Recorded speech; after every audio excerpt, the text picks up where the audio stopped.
What's up, guys? It's your boy James, aka 68J, coming to you on this Saturday. And I'm joined by an all-star lineup, a bunch of legendary people, future millionaires. Huh? The greatest family on planet Earth, EARF. You damn straight. We got Melissa World Be Free in the house. What's up, sis? How you doing? I'm happy to be here. Happy Saturday to you. I am happy to have you and my other sister from another mother. Can you say that? I think so. Keita1211. What's up, sis? What up? How's everybody doing? I'm so happy to be here with everybody. It's been a while, so it's good to be here. Oh, man, I am excited to have you and the rest of the family up here. We also have my brother from another mother, Ness Force, in the house. What's up, Ness? Hey, how you doing, 6'8"? Hello to the audience. I'm doing pretty good. I had a rough couple of days. I know you saw that message in the chat yesterday. I don't know if we want to get into that though. Hey, man, but, we family. Yeah, I'm gonna let you share your story when we get there for sure. I'm excited to talk about the future of finance, and I want to give a daps out to the C4L fam.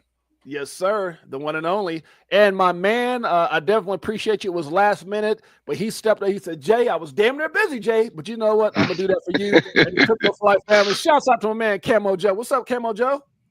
Nothing much, just chilling. Now, look, guys, Camo Joe's been part of the family. I know you guys are used. You've seen Ness Force. Ness Force has been a guest on VTHO. You've seen Keita. These are people who are all over X and YouTube and been sharing the gospel for crypto and all the things that we're excited about. But Camo Joe's been around for a while, and this might be the first time you've ever showed your face live. Is that fair to say, Camo? Yeah. On the not in the crypto world, yeah. Okay, in the crypto world, but on the fishing side of the game, my face is out there. Okay. So we're gonna get more into that, and so this is an exclusive with Camo Joe and the rest of the family. So definitely appreciate you guys for being here. So today, guys, we're gonna be talking about everything crypto. Before we do, let's give some shouts out to some of the family that's sitting here showing some support. Shouts out to Silver Days XRP. We've got Fuma Boys. What's up, Fuma? Good to see you. VTHO is in the house. Shouts out to my man Simon in the house. We got Jeanette. That's my sexy baby there. Brother Broski, good to see you, my friend. Guys, this is just going to be an open discussion. It's kind of last minute, but we're going to be doing this. I got a lot of great things get ready to happen. I was kind of sharing with Melissa a phone call I got from Niall and some of the things I'm going to be doing that they're doing. So we're going to be talking about everything today. But let's just start with how are you guys doing? And we're going to start with Melissa. Just how's everything going in your world, whether it's just life, crypto, whatever it is. And we'll go from Melissa. And just the way it shows here, Melissa, Keita, Ness Force, and then on the fishing with Camo Joe. And then when we get to you, Ness Force, you can share your story. And when we get to you fishing with Camo Joe, I want to know what you mean about your face is all over fishing. So let's start with World Be Free. Go ahead, sis. Well, I'm doing great. Many of you guys know, I have the VTHO show. Simon co-hosts with me. We've been slowly growing, organically growing every day.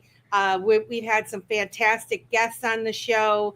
We have a weekly series called Faces of Crypto, or a monthly series every third Wednesday of the month, and we've just had fantastic guests on, and you know, I've been navigating through particularly the XRP family, and they're just so hyped up on crypto in general, and they seem to have a grasp on the interoperability that's coming to the world, and just all of the people that we've had on our show, they really show that in the way that they talk about their projects. They have that understanding. And so that's really our goal. And I'm just super excited. You know, you mentioned Niall, IMU TV. VTHO show was the first crypto education content that was on IMU TV. They're up to, I think, 27 countries worldwide now. And pretty soon we'll be live streaming there. And so, yeah, I'll let you make your own announcement, but yeah, don't sleep on IMU TV, guys. But yeah, I'm happy to be here. I love you guys. And of course, I've always been part of the Crypto for Life family. And it's the greatest family on planet Earth. Oh, you're damn straight. I appreciate you in a major way, sis. No, I mean, I'm really excited because I wasn't expecting that call. And it's funny because things just kind of align the way they align, and I was just telling my wife I need to get back into my daily streams. We had so many things that were going on in a positive manner. And I was just sitting back enjoying, my birthday's coming up. A lot of people don't know September 1st is my birthday. So, I've been out just kind of enjoying life, doing things, get myself some gifts and all that stuff, just kind of enjoying the journey. And we had XRP Las Vegas, which was crazy. Seeing you and Keita and all you guys there again, it was just such a blessing. And then after that, my kids start coming in. We had family coming into town, and we were entertaining that. Then we had that massive birthday party for my mother-in-law, which was just life-changing. I mean, if I could tell you about the tears and the people just so excited, and we held nothing back. It was first class all the way. So then I just decided, hey, let me just enjoy and just be thankful to God for all that He's done for me and my family, and just take a moment, man, to just enjoy. Sometimes, it reminds me of that Steve Jobs story when he was in the hospital and he was sitting there looking at a machine, and he goes, with all the things that I've accomplished, and I'm not quoting verbatim, but he was like, all the things that I've accomplished, all the people that look up to me, all the people that I've inspired, he goes, I missed it. He goes, I missed it. I missed the moments. And that was one of the reasons I pulled back here recently, is just the damn moments. You got to embrace and enjoy every stinking moment. And it's something I heard Denzel Washington say, and I don't want to get too far off track before we go to Keita. He goes, I've never seen a U-Haul following a hearse. That's powerful. I said, wow. It just hit me like a ton of, I said, oh my God. And so between that and the Steve, meaning that all the stuff, we want to accomplish things. We want to, to win in life. And when you get there, you start understanding, man, the money is great and it's going to be phenomenal for all of us as it continues to go up, but it's the moments, man. So I'm just very, very thankful to be here. And like I said, that call came in at the right time. What I am, was it with Nile and those guys? I am UTV. And so I saw you guys talking about it. I saw them on your show, and for him to reach out and say, "Yo, Jay, I'm a big fan. We want to do this." I didn't realize these guys were connected to like Roku. They're connected to Fire Stick. They got a deal right now. Apple. They got to do Apple TV. They got a thing going on right now with Apple TV. So, for him to want me to do what I do daily and know that I can, like I told him, I said, all right, man, you asking for it, but I'm a different beast. And so I'm definitely looking for it because, low key, I was offered some things in the past that I wasn't really interested in. But I'm really looking forward to taking this to that level and just bring a 6-8J and Crypto for Life to the TV, and that's going to be amazing. I've been telling him for a while that you are, like, out of all of the shows, yours was one of the ones that I'm like, you got to get 6-8J. And so I was so excited because he messaged me last night and he's like, I reached out to 6-8J and he's coming on, and he's like, thank you, Melissa. He calls me Melissa. So thank you, Melissa. Yes. But you and like Uncle Buster's show, you guys have just fantastic shows that should be playing all across the world, and I could see that it's going to be a great big hit. So I look forward to your show, Jay. When I'm at work, because I have to go in the closet to talk. When I try to get on a space or something like that. But like towards the end of the day, your 3:00 streams for me, I'm listening, you're entertaining, I'm able to work and do it at the same time. And I love it. And then when it was gone, I was like, oh no, like what's happening? Where's my friend? So I'm super excited to see you get on the big screen, my friend.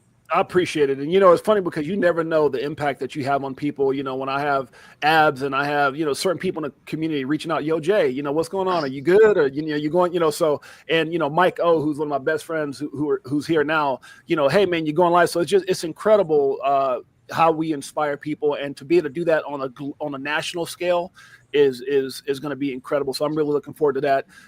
And so let's go to my sister Keita. Keita, how you been? What's going on? I know I've been jumping into your X lives with Melissa and others. I've been kind of catching you guys' streams on X, and it's been incredible. I see you putting in a lot of work. Just tell us how you doing and what's going on in your world of crypto.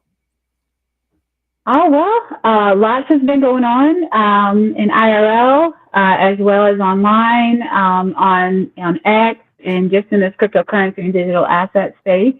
Um, so first, I always got to give a shout out to my girl, Miss Will Be Free, because that's my sister from another Mr. and Mrs. And she happens to be my co-host on Keeping It 100 with Keita and the crew. She is my crew. So that's what's up. So we're still doing that on Thursday nights. Now, last Thursday night, we were supporting Team Green, Mr. Steak and Bake, and Mr. Zam for their Bitcoin Mansion space that they did. So we didn't do a space this past week. In IRL, I had started a business by the name of Keita's Brew. I make VTHO Balm, which is a moisturizer for the skin. And I have an amazing website at ketasbrew.com. And I have been rolling.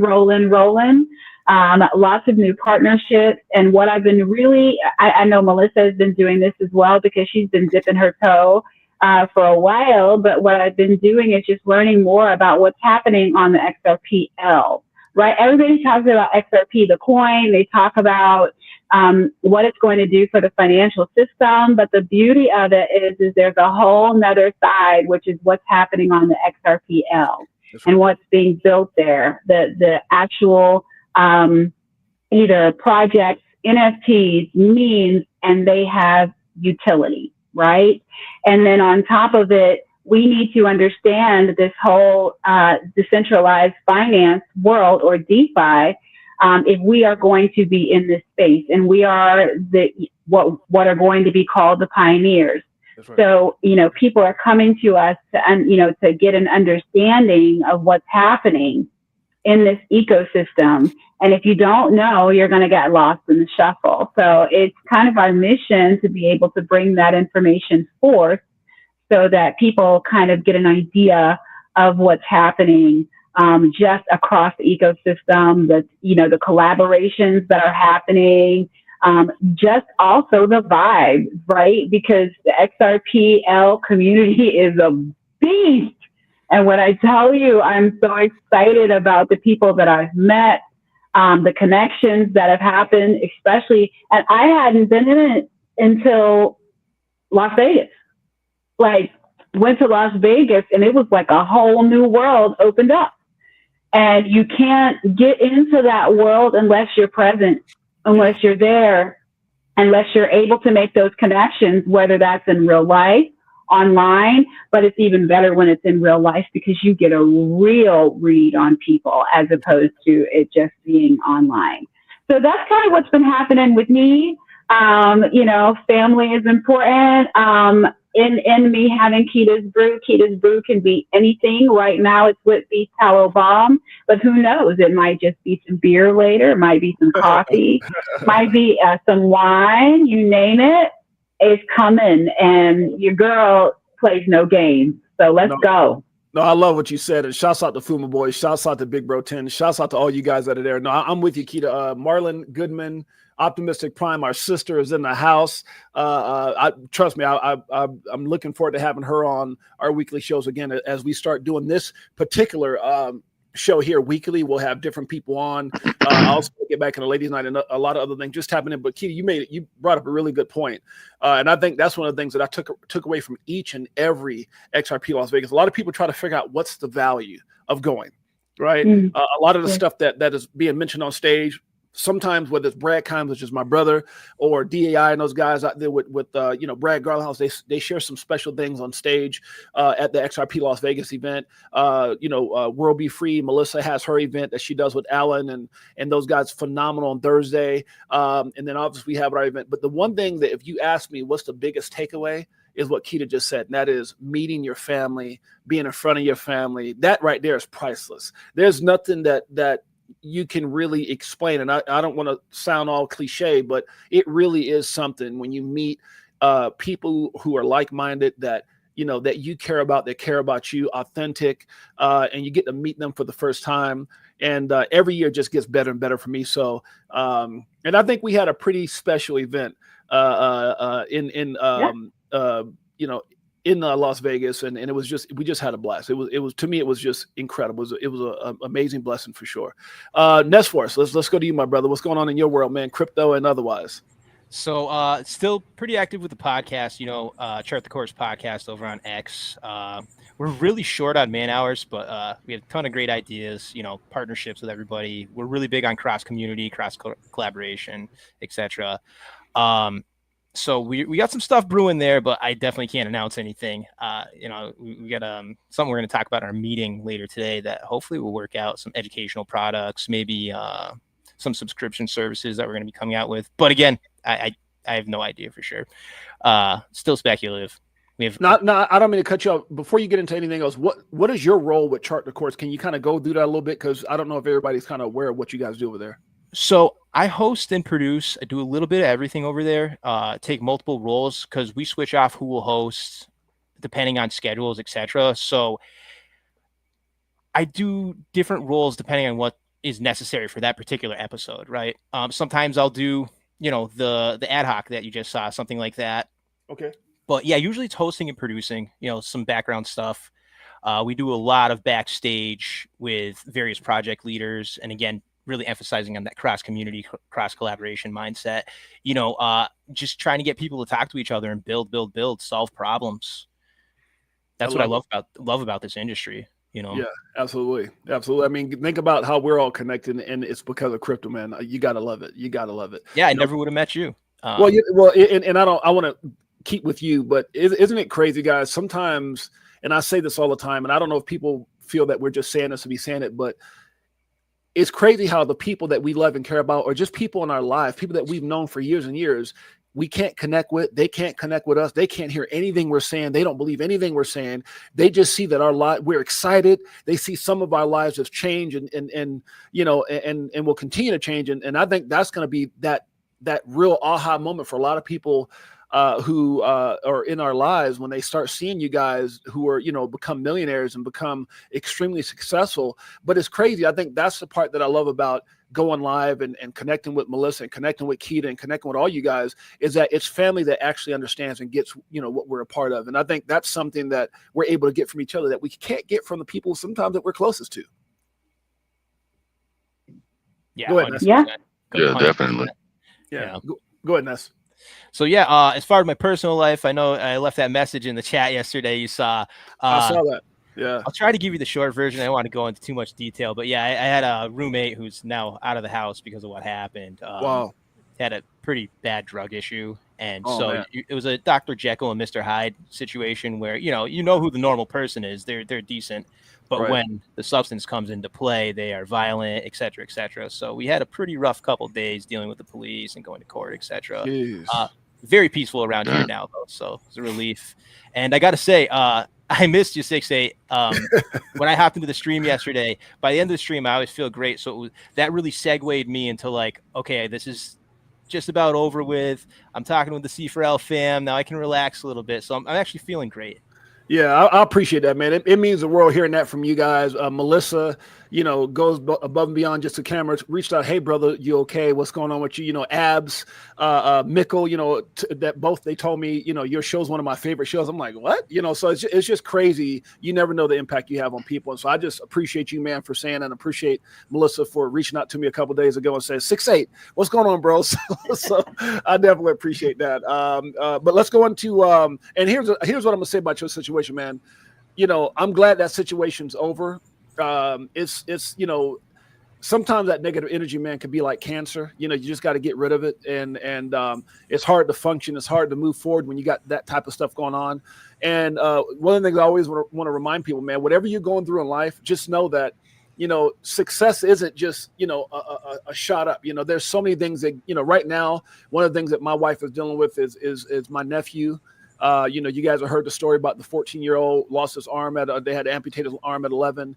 The poor kid is about half his weight right now. And we're just praying that he makes it day to day. And so, again, there's things that happens in your lives that a lot of people don't know what we're dealing with, but prayers are with you, brother. I'm glad it's done. And we're definitely here for you. And I'm here for you anytime you want to reach out and need to talk to someone. And my man, for the first time again, Camo Joe, what's up, my brother? You've been a big supporter What's of up? my channel. I know with Melissa and many others, you've been around for a while. It's good seeing you for the first time, brother. Talk about, just what's going on with you. You said you're a fishing guy, and obviously fishing with Camo Joe. And what's going on in your world? My world is you talking about like crypto wise right now?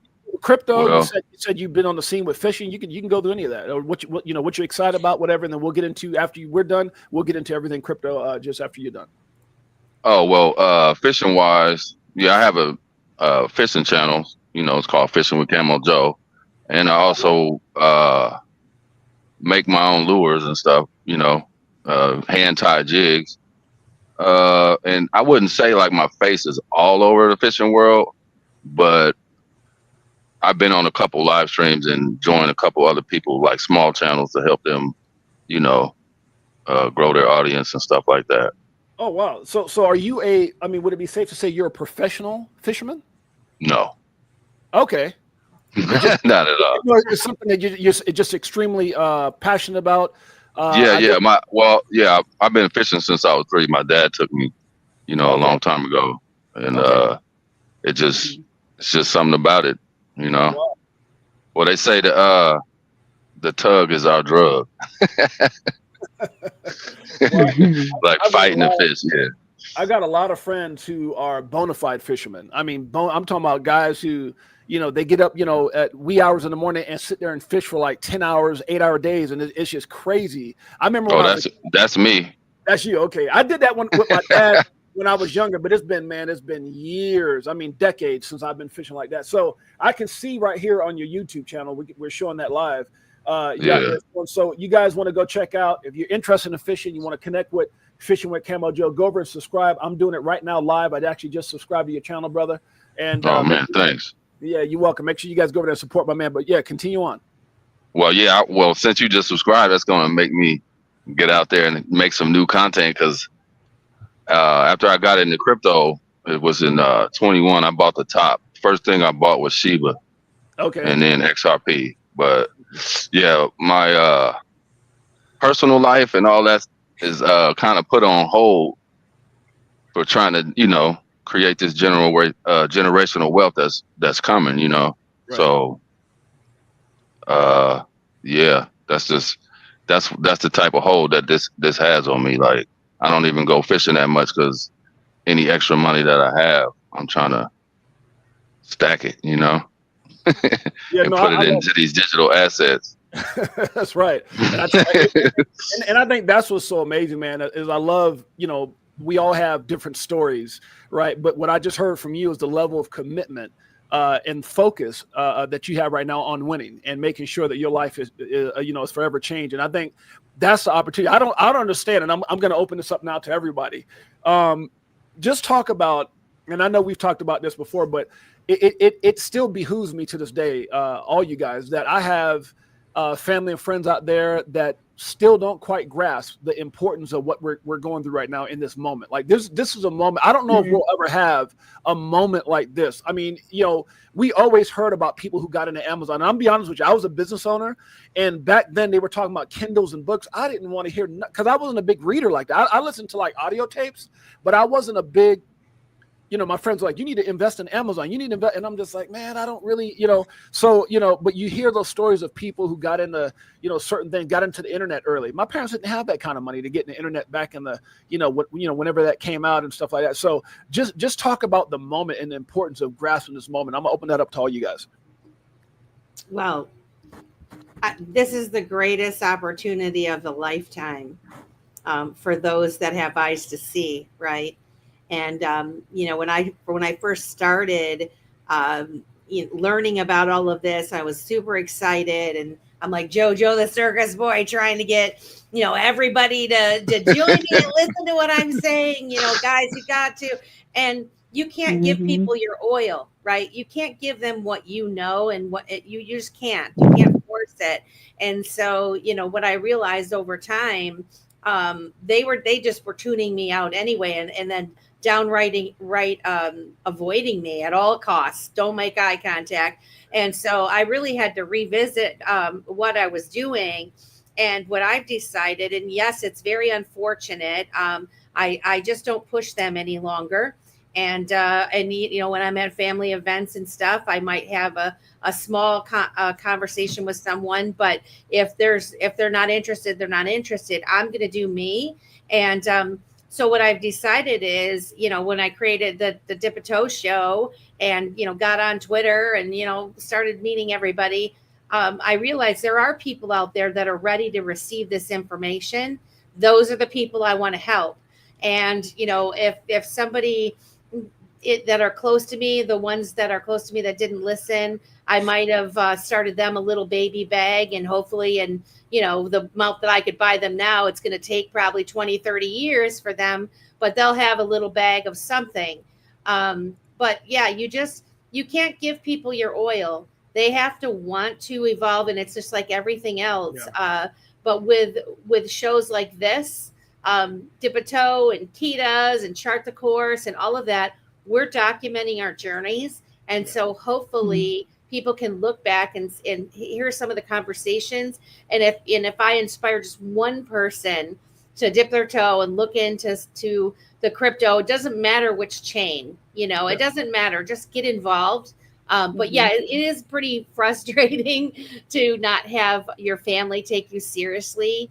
It's like, you guys know me, like, why wouldn't you listen? But I ain't got time for that now. Like we've got a little bit of time, and we got to press forward and reach as many of the people that are ready to receive the information as we can, because we're growing a network of folks that are going to be the leaders of the free world, of the new world. We're the builders, the beta testers, right? Yeah. So. Yeah, I agree with you. And shouts out to Crypto Clay for the amazing virtual hug. Appreciate you, brother, in a major way. And I think you're right on the money. I think one of the things that's hard for people, like I know each one of you guys, and obviously really getting to know Fishing with Camo Joe on a personal level now that he's on the show. But, sometimes one of the hardest things for us, I know for me as a person who's a giver, a big heart is that sometimes we want, because we love these people so much, sometimes it seems like we want more for them than they want for themselves, or because we know, like when you have the answer and you look at your portfolio and you're going, and then you look at, when we were screaming from the mountaintop at a 20 cent XRP and a 30 cent and a 40 cent and a 50 cents. And here we are now, $3, which is a new 60 cents. And we know that at any moment, and guys, look, man, I want all you guys to talk about what this particular, let me see if I can find it here, post means to you. I know what it means to me. Let me see if I can find it here. What does this mean to you? And I'll open it up, whether it's Keita, whoever else. Let me find this, what I'm looking at here. When you see this right now, what does this mean to you after 4 years? Let's talk about it. 4 years and 8 months of torment from a newly, now we have a newly revised SEC. We see Paul Atkins. They're actually going on tour now, traveling the country, talking about digital assets and blockchain and how they are very pro that. But man, 4 years and 8 months of just torment, manipulation, believe, this one particular asset. And I don't want to get too far ahead of myself, because I think that's the key. Why XRP? But let's talk about just where we're at and what this document means to you guys as far as it's over. And I mean, I don't mean it's kind of over or it's in appeal. I mean, it's over. And, I think it's a good. And let me say this too, Keita, as you may comment, it's over, and yet some of the things I've seen on X is, well, the price ain't, and it's just like, bro, all the price for a lot of things are down. And I also want you guys to talk about the fact that they put this asset through so much, and they drugged us out for so long that even with the appeals, everybody's like, yeah, and we had so many moments that when this came out, people just didn't have that same excitement, because it's almost like they diluted the end result. And I think, just talk about what this means, but I'm extremely excited because I understand what this means for our future. Go ahead, Keita. So, in the last question that Melissa was talking about, it's one thing to tell people about things, and if they don't receive it, it just means that they weren't meant to. That's my thought process. Yeah. You know what I mean? I feel like because those people that are receptive to it got it.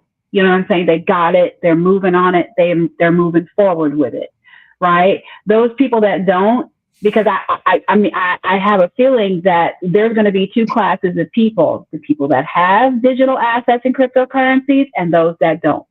You know what I mean? And let me ask you something before you when you say that people don't deserve it, do you think, and this is something I just think with my own family, so I'm just going to ask you as my sister, do you think sometimes it's hard because people have been going through so much that they just kind of gave up, that when they hear these numbers, like I could be, some people can't even see themselves having a 10,000 in the bank account. Some people, I mean, is it? I think it's that. You don't think that's what it is? I don't think it's that. No, I don't think it's that at all. I think what it is that they've been indoctrinated into a certain lifestyle. This is what they know. This is what they see, and they can't see anything else. They don't have any thought process that's past what they are already in. And that's okay too, because there's going to have to be people that are going to do the work, right? The actual physical work. And it doesn't mean that everybody shouldn't be doing that. But what I am saying to you is that if it was meant for everybody would be in it. That's a fact. You know what I'm saying? Yeah. Mean, it's just that simple, you know. And when it comes to the actual appeals and things of that nature, listen, you hit the nail on the head when it comes down to it. Let's go ahead and flood you with all these things and not make the price go up. So when the real ticket comes and nothing happens, oh, it's not a big deal. It's not a big deal. So those people that don't have diamond hands, that aren't as really in it as they should, are going to sell because they're like, this still ain't going nowhere. This still ain't doing anything. I feel like they diluted our moment, Keita. I feel like I don't think so. No. Hear what I'm saying though. Like I don't know how people were cheering when certain things got, like I remember when they said they weren't going after the Richard Hart guy, and everybody's you know,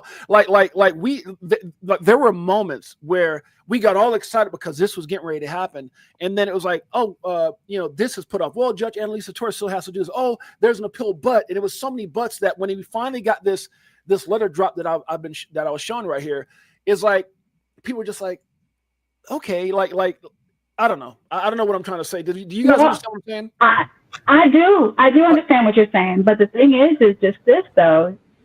What I see is the amount of people that are currently in the digital asset and cryptocurrency space is starting to grow, right? People are seeing it. People are seeing the price action, and they're wanting to get in. And they don't want that many people in it.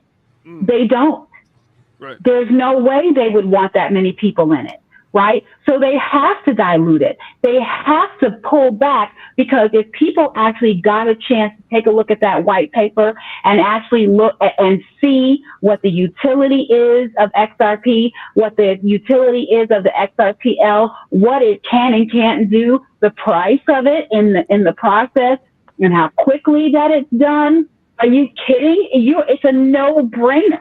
Right? It's a no-brainer. And at the end of the day, it has been run through the mill because it's basically going through its rites of passage right now. All of the major companies that are on the market right now, Tesla, Amazon, Google, they have all been litigated against by the SEC. It is the rites of passage. They have to pay to play. And this is what's happened. That pay to play was $125 million.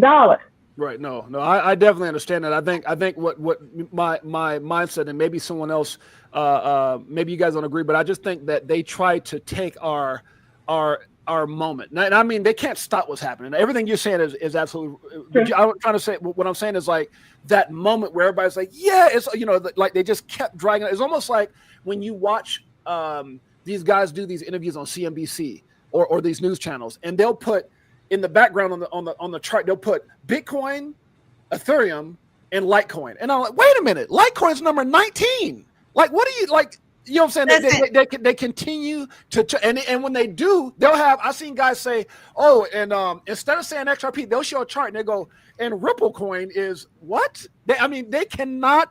Say they just refuse to give. Yeah, it's just crazy. Can I just give a little? So I understand what Keita's saying, and I understand what you're saying. Yeah. I have a slight a slightly different perspective in that, because I have done the research like all of you have done, and I see the potential in what it is.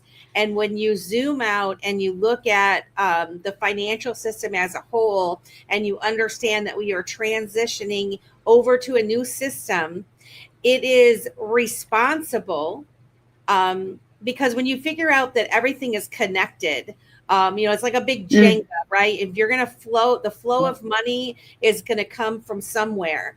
And so while I feel that it's been done, yes, they've used it to get regulatory clarity. Okay. I do feel like, how do you control it? You have your pros and your pros and your cons against it, and that way you know what the outcome's going to be. And something as important as the future of finance.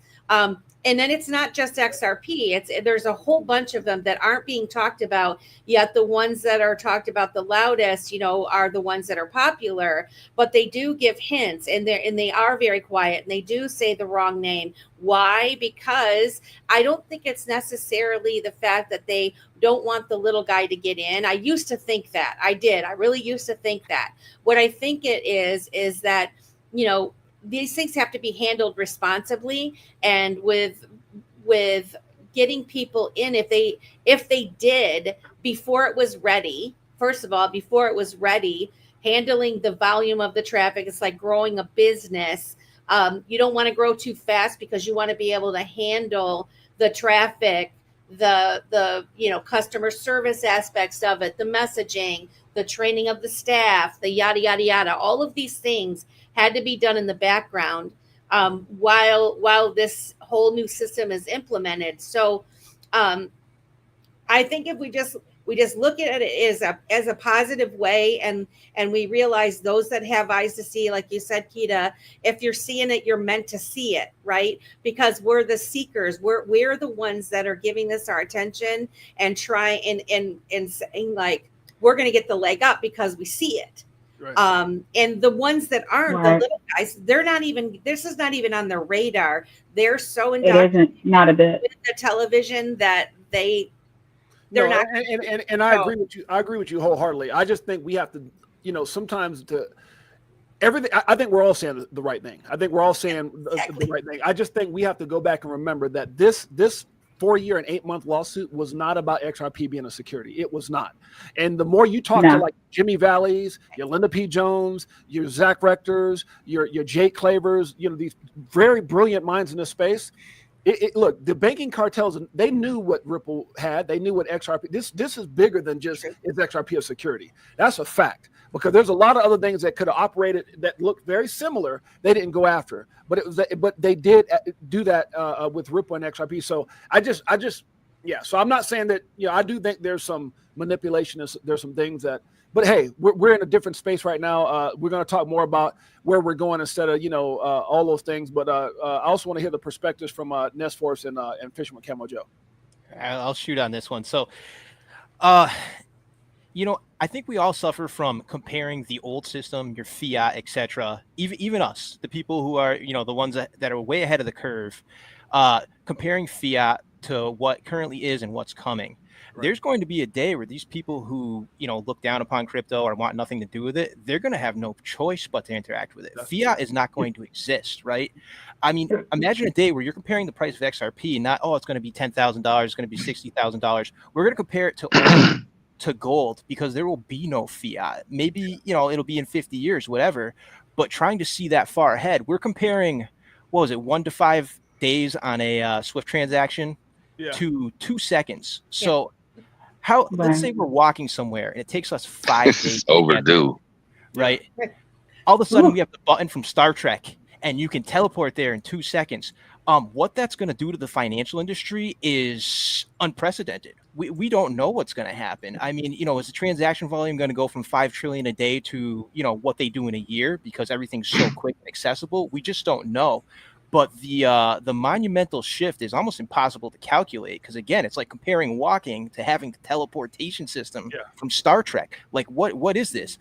So I try to look at it, and I was talking to my brother-in-law about this, and I was like, it's going to go to this amount, and he's like, you're looking at it all wrong. You have to look at it as its own entity, essentially, or its own currency, and fiat is useless, right? So we have to maybe start getting in the mindset of not comparing it to fiat, but just looking at it as you own a piece of the financial system, and that really is priceless in its own way. Yeah. Well It is. Thank you for saying that. I love that. I love that. That's a great way of looking at it. And when you look at this right here, this came out on Cointelegraph put this out. There's a lot of people that have been talking about it. Today, XRP entered the top 100 assets by market cap. So that's huge. And we're not talking about crypto. We're talking about period. That's huge. And so that's huge. And so the thing that really excites me is the fact that, it's kind of like when you're in a bad situation and had a bad moment. We all remember, because a lot of us have been around for a while. We remember everything we've gone through. But I think what's really exciting is that finally we have a clean slate. Finally, we're able to, see these things play out, like the 1,700 NDAs, which right now the hottest thing that's on everyone's tongue. And I know you guys saw all through this week are the XRP ETFs that are expected to be coming here real soon. So I just think what I'm excited about right now is all the things that we've been talking about for years finally starting to play out. The institutional adoption, and guys, look, let's not forget, man.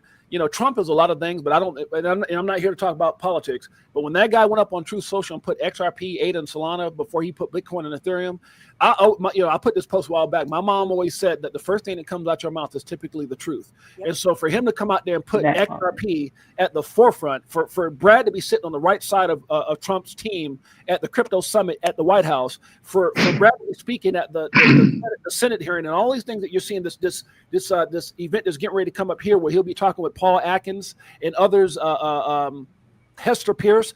Guess who's going to be there? Brad Garlinghouse. So there's just so many things that I'm excited about. Not just what we know is getting ready to come, but the things that we don't know. And then as you start connecting these dots with, Standard Chartered, banking licensing, and all these different things, guys, it's just incredible. Talk about just where you guys feel we're at right now. Obviously, seeing that it's over, and the potential where we're going moving ahead. Anybody? Well, I would like to say that I doubled down on XRP when they got, so-called in trouble with the SEC. I was like, oh, okay, I'm going in harder now, because they the underdog now. So it's like that's where I've always been. So I was like, right. Yeah, that's the one. Yeah. And it Yeah, I love that mindset, Fisherman Camel Joe. A lot of people would be scared to do what you did, because when you see an asset drop like that. Well, yeah, I was buying it, I think at like $1.30, $1.50 at first, and then it dropped, and I was just like, man, they got in trouble with the SEC for what? And I just said, I'm going harder on it, just because. Even like in my circle, I'm the conspiracy guy. You know what I'm saying? So I'm already crazy. So you know what I'm saying? That's why these platforms is that's funny. Important, because it let me know that I'm not the only crazy one out here. Shout out to the chat. Because trust me, we from Earth. For sure. Shout out to the chat. Yeah, no, I mean it's funny. Yeah, go ahead. I was gonna say it's funny that you said that, because when I think about what you just, don't we all kind of feel like this right here? Don't we all feel like the crazy ones? Oh, that's me. That's me right there, the black one, the only one. I always say that I'm the salmon swimming the wrong way in the stream, right? That's how I felt my entire life, as I'm that salmon swimming. Everybody's going this way, and I'm going this way, So yeah, trust me, I'm that person. I am that person in my family. I think swimming both ways. I am that person in my family, the crazy one. Yeah, it's funny hearing your story about you bought when the lawsuit came out. That tells me you've been around for a bit. I think sometimes one of the things that I think frustrates me the most is when if I could go back and get some of the people like the JCs, the Ironmans, the Griff, when things weren't looking so good, when things were really bad, and to see where we're at now, man, it just seems like we're living in a dream. with just a positioning that we're all in. It's very, very amazing. So go ahead with anyone else that wants to pick up from there. Well, you were asking, where we thought this was going from Right. here. I think we have a ways to go, to be honest with you. I dip my toes into a lot of different spaces. There's all kinds of things being built, being beta tested. Those of us that are early adopters, we're weathering the storm when these things fail, right? And I used to go with they're all just trying to scam, and there's a bunch of scammers out there, but there's also a bunch of builders that are trying different things, and we're getting involved in companies that end up getting sued and going through these challenges, like the Celsiuses of the world, like the FTXs of the world, Ling2, all of these things, because we're emerging into something that's completely different than what we're used to. Yeah. And so it takes great courage to do with what we're involved in. But I think we are, in terms of price and stuff, which I normally don't talk about, I think we're closer than ever to getting some, a 2-digit, 3-digit XRP. But that's just the tip of the iceberg for a lot of these ads. There's a lot of other assets out there that I've looked into that I think, once this regulatory clarity is fully into play, like you said, this lawsuit stuff, it's like, wrapped up and done. They're emerging as a company that does have regulatory clarity. And I was also listening to someone talking about, for someone to be able to put money into these projects, right? Or create like a small business or a big business, tokenizing their assets or dealing with customers. They're not going to do that until it's absolutely clear that what they're creating is not a security, is it a currency? What are the implications of, if I loan you something and what's going to happen? Once all those questions are answered, you're going to see a whole different story here. Right. And I think we're about, I think we're still 5 years out for us to really start. The train is moving for sure, and it's chewing, and the stack is starting to smoke, and we're chugging along. But it's going to be a while before we're really humming down the lane there. Yeah, I think for me, and I agree with a lot of what you're saying. I think that 2030, between now and 2030, I think 2030 is that special, that moment, right? That moment between now and then. And I don't think it's right at 2030. I think it's between now and then what we see, and I don't want to get too far because there's some questions that I do have, but I want to talk about the fact that you see, I think it was Nesforce that just put something in here where he says you can just see if you just listen to the tone in Congress, it's way different. I think when you look at the tone of everyone, especially here in the United States, it is not what it was 9 months ago or 10 months ago under Gary Gensler, Joe Biden, Elizabeth, when Elizabeth Warren actually had a voice that matters. It doesn't matter anymore. Yeah. And so when you look at the way everyone's disposition is right now, as far as the adoption of crypto, they understand that, hey, we need to be the leaders in this technology. Hey, this can solve a lot of the issues that we have going. And one of the things that was a tell for me is when I started seeing Brad Garlinghouse. Now, I know he's not saying a whole lot right now, and I'm sure that's for a good reason. But when I start seeing him being a little bit more boisterous, like when he came out and made that statement, 14% of SWIFT in 5 years, I was like, what? I mean, that I don't know what other people heard, but when I heard that, I was like, what did he just say? Like, how much trillions of dollars? Just from a legal aspect, that's not something you say unless you really know something, because making a statement like that, for the people who are invested, who are here, like they're like, wait, that is a big statement. And then Paul Barron came out with a guest after Jake Claver. Him and Jake Claver's interview was amazing as well. But it was the guy right after that where the guy said he thinks that he says typically when someone says something, they're saying it at the very lowest aspect of what it really is. If Brad said 14%, he goes, I'm thinking the number's 3 times that. Or higher. And I was like, what? And so these are very smart, prominent people, connected people on a different level than just a regular investor that are making these comments. And so what I want to kind of go back out to you guys between what Brad said and between some of the things you heard Jake Claver say something very in the short term. Hey, January 2026, I could see $1,000 XRP, and what he was talking about, in that, and I want to open this up. He said if everything lines up perfectly, right. And so he definitely gave himself out. And then to hear my buddy Dom and Phil, his brother over at Easy A, say they took it a little bit more conservative. Hey, by 2030, we're talking about $1,000 XRP. Now these are guys who are brilliant and very well connected in what they're doing and very conservative. And then you got your Jimmy Valets that are out there, hey, 40, 50, 60 grand by 20.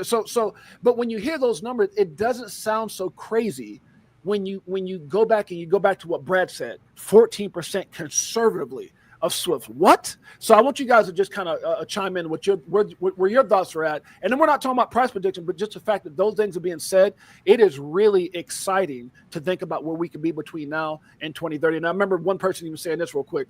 He said, it's not going to be 14% or higher by 2030. It's going to gradually be a percentage gradually over time. Not just all at once. And so that's what's exciting and what we could see roll out with these ETFs and many other things. Go ahead. The floor is you guys. I'd like to comment on the 14%. Well, here's the. Go ahead. Take it away. I'd like to comment on the 14%.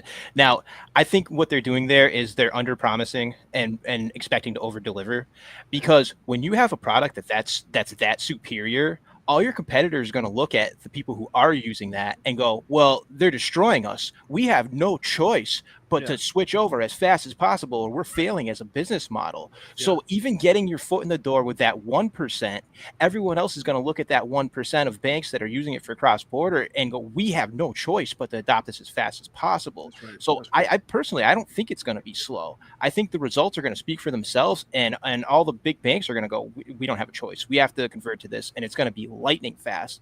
Yeah. But again, nobody who is out there, really representing this is going to say that, because they want to under promise and over deliver. Which is why Larry Fink couldn't say, I can't talk about XRP. I can't say that. Go ahead, Akita.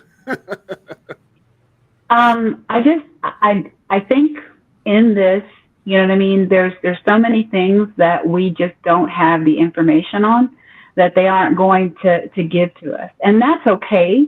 I do believe that, we'll see some significant, movement, because if you just think about it, even if you're just looking at 14% and there's trillions of dollars at play, you know what I mean? And that's just fiat in itself.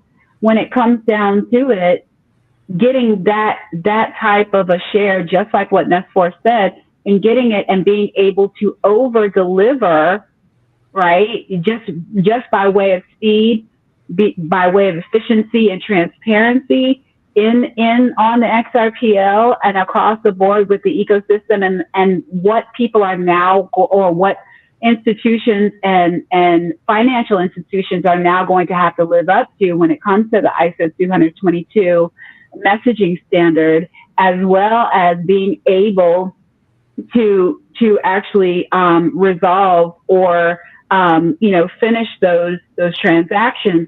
They're going to have to come up to speed quickly. I mean, we've already seen how they've been pushing back the goalposts because banks haven't been ready yet. You know what I mean? But at this point, if they're not ready, they're not going to be able to transact with each other, right? Those enhanced messages have to be there. And then the settlement piece also has to be there. Once that settlement piece is in place, and there's settlement with digital assets and cryptocurrencies, this is where we're going to see that particular type of price appreciation. And to me, I feel like that can happen very quickly. I feel it can. Yeah. You know what I mean? Now, a gradual move would be really smart, but my only issue is in the event that there's some type of an event that would cause the necessity for this system to go into hyperdrive. Yeah. I want to hear from the rest of you guys as well. But it's funny because I think during that process of getting to that 14%, again, that's a conservative number. I think as well. I agree with you guys that number is going to be so much because it's not like, well, let's just kind of use it. Let's kind of use it because it's better than everybody. But let's kind of use it. I don't think that's the case. I think when they're gonna, like Nestor said, when some it's going to be all. And when you go back and you look at how BlackRock and those guys kind of tiptoed around. Wanting to mention anything about, they're so quick to mention Bitcoin and Ethereum, but man, it's just like, it's like you think you'd be talking about something evil or bad or something, but there's something there that, like, it's a tell-all. But and the one thing that really excites me too is I think that in the process of getting to that 14 or whatever percent, Keita and you guys, is that you'll look up at some point and possibly see this asset get to number 2, and then who can deny it at that point? Who can deny it once it's at the number 2 spot? And I think that's when that massive FOMO comes in as well. But go ahead for anybody else who wants to pick that up. I think there's several factors in play as far as it going up. Yes, getting the 14% is going to be awesome, and I do agree that it could go up, much quicker, much faster, even once they start coming in. Like Keita said, somebody said, like, oh, we better get on board because everybody else is doing this. But as far as like the price appreciation, I think when we're really going to see a lot of the price action for these assets to go up is when it start being used in terms of locking up the supply. Right. They always talk about, XRP has such a large amount of supply, and so there's no way it could ever be worth anything, more than $1. No, okay, well, but now it's worth more than, $2.90, $3, Right. But when you start using it, we're getting increased interest in using XRP and loaning, Right. loaning again. Yes. Holding your XRP for that. Recently, I don't know if you saw this, Jay. I'm sure you did. The post about Gemini and the card and the XRP coming out, right? Mm-hmm. Whether they're going to, start giving, and the MasterCard too. The MasterCard, the Ripple, that's XRP what I'm talking Ripple about. Card. The Gemini, and it's a MasterCard, and it's got XRP on it. And the Gemini twins, they've kind of been against it. They didn't even want to hold any of XRP. Isn't that crazy? And then I pay attention to things like, when Trump had all those guys in the room and he was giving particular attention to the Gemini twins. And remember Michael Saylor having a really pissed off look on his face the whole meeting. It was really interesting because on one hand, you had Trump talking up Bitcoin. He went to the Bitcoin conference and, all of these things. And then we don't see what's happening in the background. And next thing you know, the Gemini twins, and they're having a MasterCard with XRP. Well, you know what it is. You know what it is. World Be Free, and I'm going to cut you off, but I think it gets to a point where, when all that chaos was going on, people chose sides. Coinbase chose a side. They delisted XRP. Gemini chose a side. Everyone was just massively Bitcoin. And I think what we're seeing, and this is just my speculation, is that somewhere up in the White House, Brad and Ripple and XRP has a place. They're part of the plan. And it's like either your ass is going to, connect with this, or you're going to get left behind. So I think what happens is it's almost like you better embrace it. You better, it's one of those type of moments for me where they don't even have a choice. If the president and the financial system and SWIFT and all these things are really heading towards what's going on with XRP, at this point, especially with the fact that the case is over, who wants to be against it? And I don't know I don't see anyone coming out verbally, oh my God, we love it. But I definitely think the adoption is kind of like you got no choice at this point. And I think that's what we're going to get to. Can I just say one more thing about it? So we're watching them test all this stuff out in real time. Why do you think Trump released his meme coin or whatever on, was it Solana, I think, right? And he crashed it, okay? And there were a lot of people that were upset, and they're like, why didn't he do it on the XRP ledger? Why didn't he do it on there? Why is he's a whatever? No, This is they're showing these. They're showing people. They're stress testing things. Right, If you have an account like a Trump, okay, he's the president. He's very popular. Right. You got to be ready for that. Yeah. And so he didn't do it on XRP. Or could have XRP Ledger have handled it? I don't know that question. I don't know that. I'm not a tech person, but what I'm saying is we're watching this stuff all unroll, unfold in front of our eyes, and people get caught up in the, like you said, they were picking sides, choosing sides. I think all of these things have been being used in a strategic way. Bitcoin being the biggest one, a strategic move, a fiat eater. There's all kinds of things going on here at the same time. But XRP and the XRP ledger is definitely one of the major players in how this is all going to end up at the end of the day, be a major player, a part of the financial system that is. Yeah, I heard someone say something that kind of reminded me what Crypto Clay put here. He put drip, drip, drip, flood. And I don't know if it was Jake Clay, but someone that came out, it kind of reminded me of what that person said. And they were like, people think that, first of all, it kind of goes back to what Brad said. It's like holding a basketball in the water, like keeping the spring down. And I believe what I think it was Jake Claver said, when it pops, it's not going to be like maybe what people expect, like 3, 4, 5, 6. It might be like 330 or 315, or because when some of these things happen, it could be not all at once, but something major can happen, like the ETF, like something, and it just people fail to realize what XRP did back in the day when it went up like 15,000% or whatever, and that was without any of this stuff. I'm like, please happen again. That would be so awesome. That's crazy. I know. Oh my gosh! Can you imagine when these ETFs come out? Because if you think about it, right? Those institutions also have to hold XRP 1-to-1 for whatever is in that particular ETF. Well, okay, and that will cause scarcity because of you thinking about, because they keep talking about the circulating supply, right? But how much of that circulating quote unquote supply is actually circulating and not sitting in somebody's cold storage? Yeah, I heard Keita, because that's not really circulating. Yeah, one of the things that I heard is that when the ETFs get approved, it's not going to be like, oh, we just approved it for grayscale only. It's going to be like ETFs are going to be across, and it's going to be you can't approve it for one and not approve it for the other dozens of people. Like 18 of them. I think, isn't it like 18? No, it's more than that. So the point I'm trying to make is when it launches, there's people saying, man, a minimum $25 XRP. So all I'm saying is, like, I'm not price predicting here.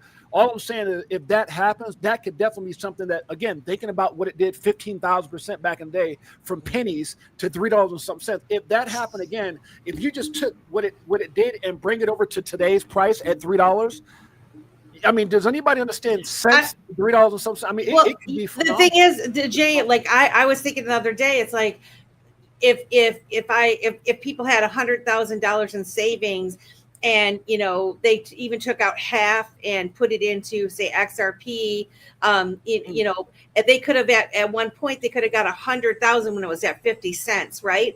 Now they're going to get like 15,000, 60,000. They're like, what you can buy now for the price that it is still, but even then, like I've heard you talk on your show all the time about Bitcoin, and the one guy who, if he would have only bought it and, wouldn't have sold it, what it would have been worth, even buying XRP or some of these assets at $2, $3, $4, $5. If you could buy, even if they're $10, $25, if you could buy 4 XRP, four for $25, right? Would you have bought 4 Bitcoin for, right, you know what I'm saying, for $100 back in the day? And the answer is yes. And so we have the privilege of watching what Bitcoin went through. We have the history there. We have those stories. And so it's really silly, in my opinion, for somebody not to dip their toe and at least get themselves a bag of 5. Well, let me ask you guys this too, and I want everybody to comment, and you can continue on anything that we've talked about. I saw something on X the other day, and it wasn't the first time I saw it. I saw it multiple times, where they said, what happens if all these things start playing out and it is utilized for what is expected to, and all of a sudden you can't get it anymore, meaning that people like you and I can't get it anymore? What happens then? Oh, well, I mean, I think in that instance, XRP is going to follow what is happening right now with Bitcoin, because right now, for someone to go out and get an actual Bitcoin, is that really happening, or are they getting a fractionalized piece of it? But right? Because that's what's happening now. They can go, but my point, sis, is they can go to any exchange, even here in the United States, and get a fraction of it. My point is, what happens when you go to an exchange and XRP is not listed anymore? This is what a lot of people are kind of in the background saying. What happens then when all these things start happening? Because remember, it wasn't meant for you and I, right? So to me, when that happens, the next big thing, and I want you guys to comment on this, the next big thing is for those who got it to have the opportunity to start earning on it, the yield. Oh my God, that to me, that's the part that makes me lose sleep right now. That part right there. That's the part where people with that now, and it's not even ready yet. Listen, that's the part, Keita, and I'm gonna tell all you guys. You know, if you don't dream, if you don't have vision, you know, that's one of the funnest parts of this whole thing for me, because it's allowed me, especially where I'm at with this space, that we're living the dream, right?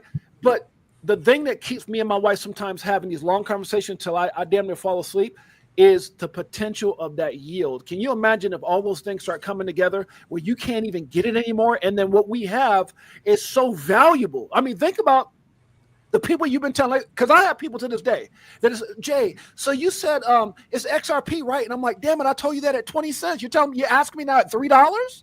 But what happens when those people, where do I get it? And then me and you and all of us here go, you can't. You can't. Yeah, you can't. It's a wrap. And then they're like, well, can I buy some of yours?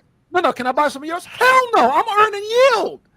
Can you imagine the day that you never even have to touch your XRP ever again? Yeah, so and no one can get it. Go ahead. I want to comment on that, and something that Melissa touched upon too is, one, the scarcity of the supply, right? And then two, the issue with network congestion. Maybe what's going on right now, this is purely speculation, is the winners are being chosen behind the scenes. For instance, okay, this is a US product, right? Well, the banks that we interact with and the countries that want to work with us are going to get chosen, and that's all that the network can handle. So your BRICS countries and the ones that don't want to participate and the people that don't have the foresight, they're going to be simply locked out of the possibility of having this ridiculous advantage over all the other banks. And maybe that's the US's way out of debt, and also keeping itself in a position of prominence, because we all know the petrodollar is dying with like the BRICS nations. They're doing a gold back thing. And this may be the checkmate move of, we have the superior technology, only that 17%, maybe that's where they're coming up with that number, only that small fraction gets to have this advantage. And sorry, you guys didn't have the foresight. So the technology is in a select group of hands. I think we go from you know, when people used to try to compare XRP to Bitcoin and Bitcoin to XRP, it's only 21 million Bitcoin, and there's 150 billion. I think it's going to go from it's 150 billion to damn, it's only 150 billion. I think that's what we're getting ready to enter right now. Damn, it's only 100. Now we're getting into drops. So guys, it's only 100 billion. Yeah. I just don't think people understand what's getting ready to happen. Well, not only that is and this is one thing that I would like to resonate with your audience, is that, you know, once they put the asset to work, once they put XRP to work, like you're saying, being able to earn off of your XRP, this right now, if you've got a small business, if you have a business idea, this right now is the time to implement and get some XRP and incorporate it into your business and figure out how to tokenize. This is the time that you got the most incredible leg up that you're ever going to have, because once the big money feels more comfortable coming on in, because everybody asks, well, if this is so good, why isn't the big money? Why aren't the rich people in here already? And what my friend Alan Staple explained to me is, they don't need to. Rich people are already rich, okay? Their deal is about protecting what they already have, and they don't do crazy, silly, Sally stuff, right? They might dip their toes a little bit here and a little bit there, but they're too busy being rich and have their own investments that they got going on anyway.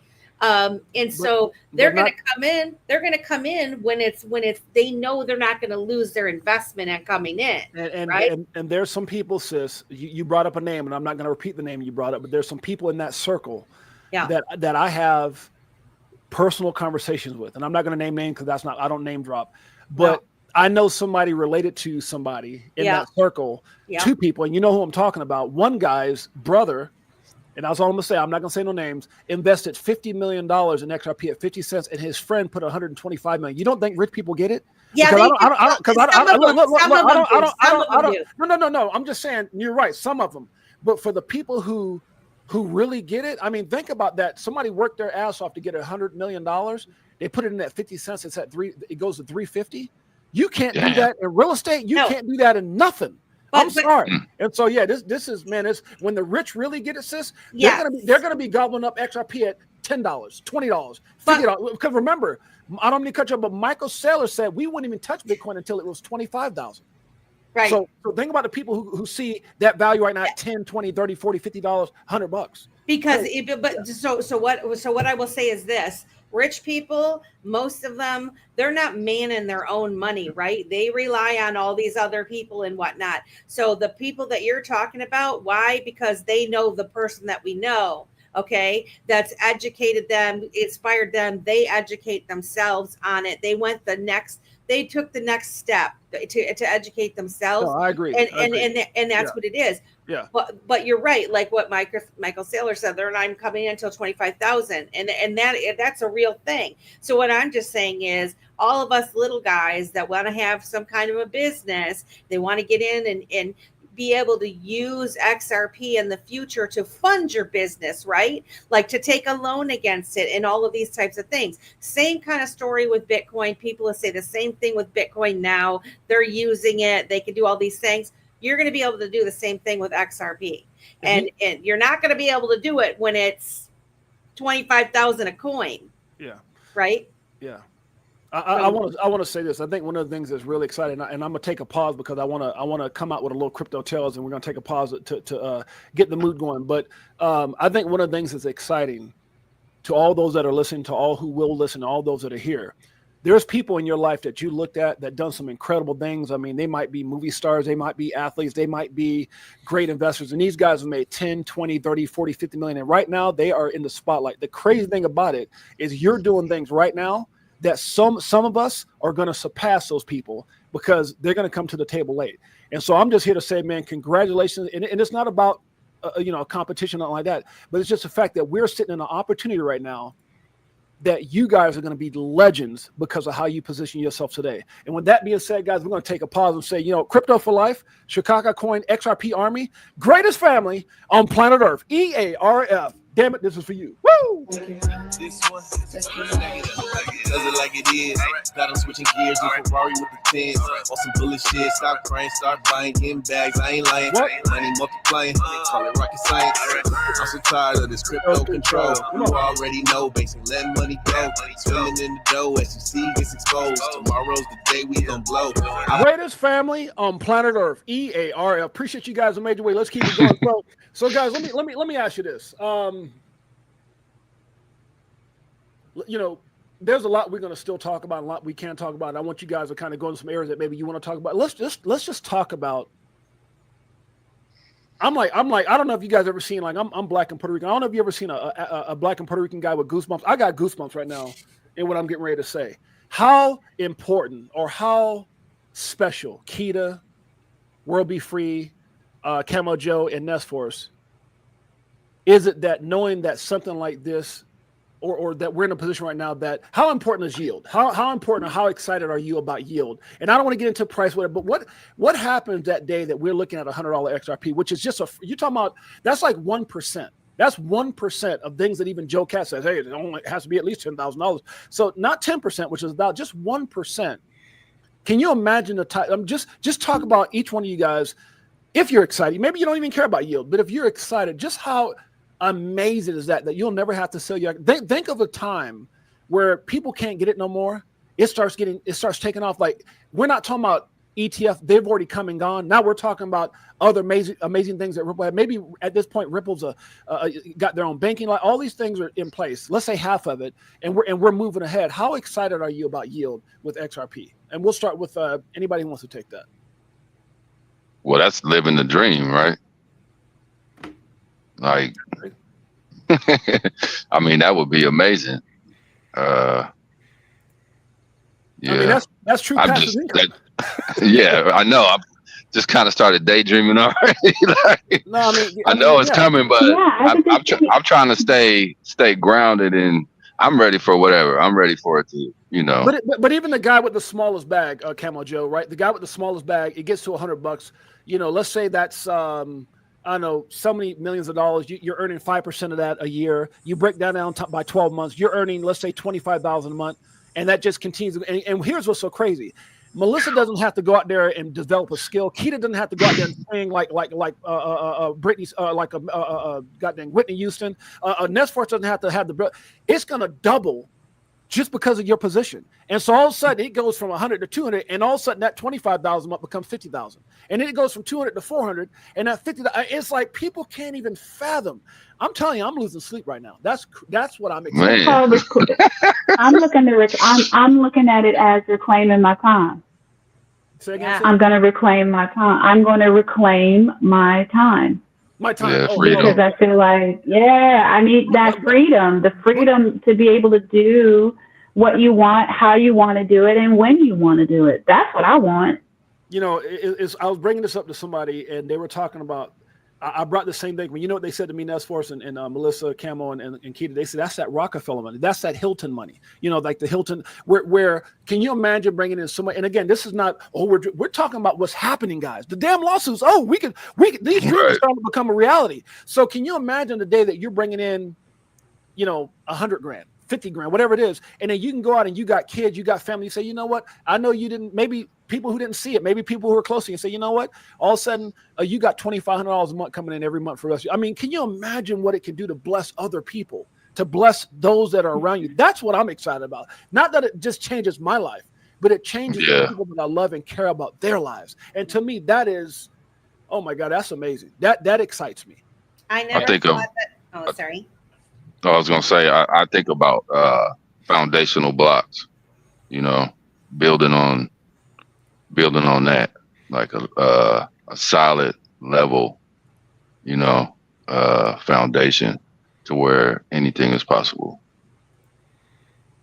Well, I personally never thought that I would even have any kind of sum of money that I could earn yield off of, right?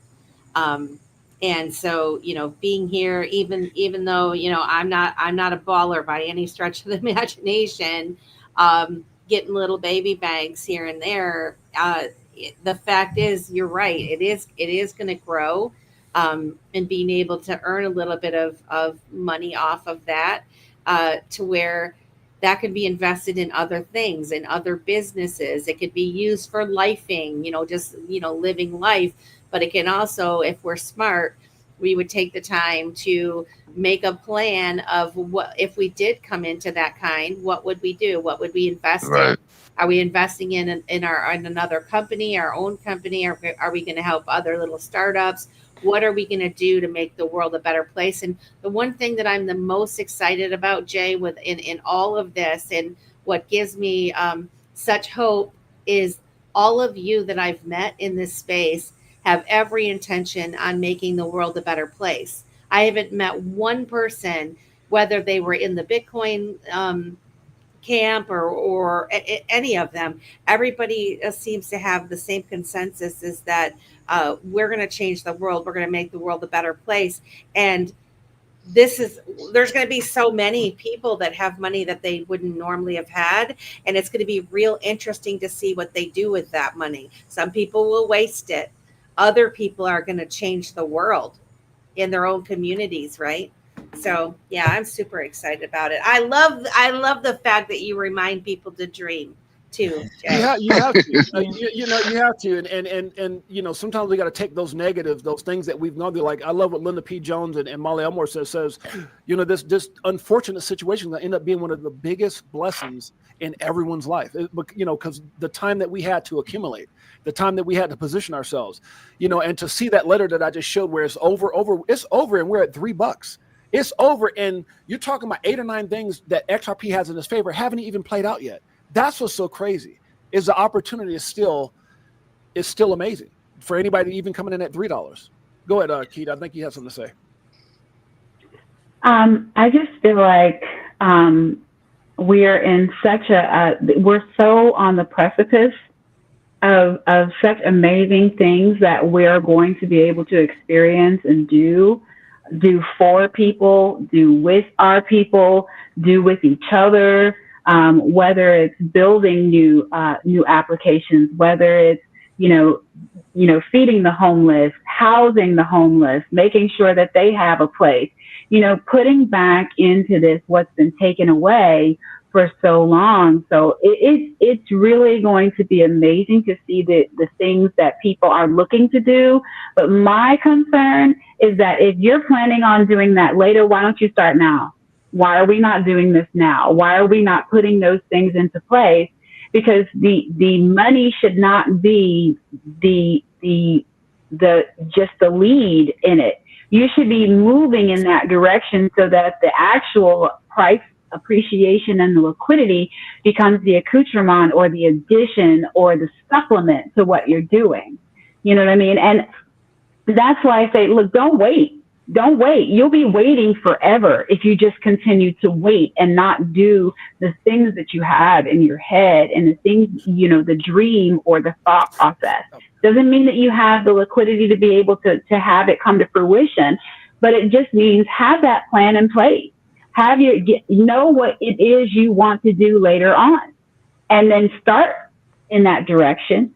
Doesn't mean you have to be completely there yet, but at least start in that direction.